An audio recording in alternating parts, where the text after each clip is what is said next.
Say you've got an exhaust leak in your old Benz and you've decided to take it into a muffler shop to have them make you a new muffler system. Well, I just want to point out that all may not end up well with a lot of these muffler shops. Take a look right here at this rear muffler. Any of you who have been around these 300 TD wagons, you know something's not right there. And then you come underneath here and look at that. You can't even get the donuts on. They didn't even make this bracket properly. It's not even in the right position. And you know this isn't going to last very long. These are going to break. But here's the other thing. You're driving down the road and it's going to be clunking because they didn't even bend the pipes properly. So if you're going to use a muffler shop to make a new muffler for your old Benz, just be very careful. Make sure you do some research and make sure these people are going to make it properly for you as it is to the original. Let me show you what an original exhaust system looks like. I happen to have a 300 TD exhaust system in my old stock of used parts, and I keep these if they're in good condition because I would prefer using an old original exhaust system in good condition as opposed to building a new one, and you're going to see why in this video. Look at the attach points here and look at the way the pipe is bent for exhaust. The way that current muffler is, you're going to get a black soot all over the back of your rear tailgate.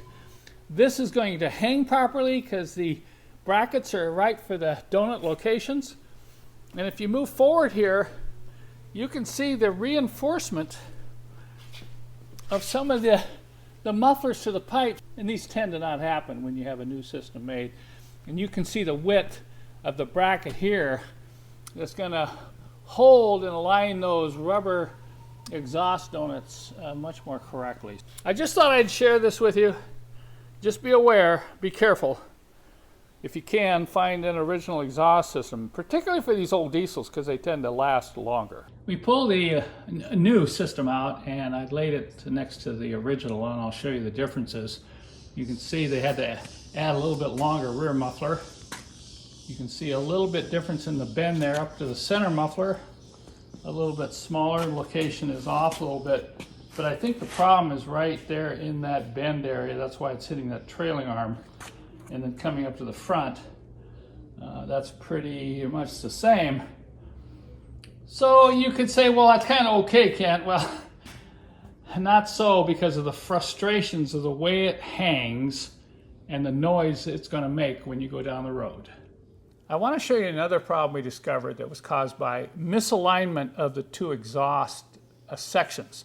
This is the coupling that goes between the rear section and the forward flex downpipe. We noticed when we took this apart that it had been leaking. There was an exhaust leak right around this union. And if you notice, the edges are broken off. You can see a lot of soot here. This is what it should look like. So because they bolted this together and it wasn't lined up perfectly, it was leaking here, also caused some stress to cause this union edge to break off.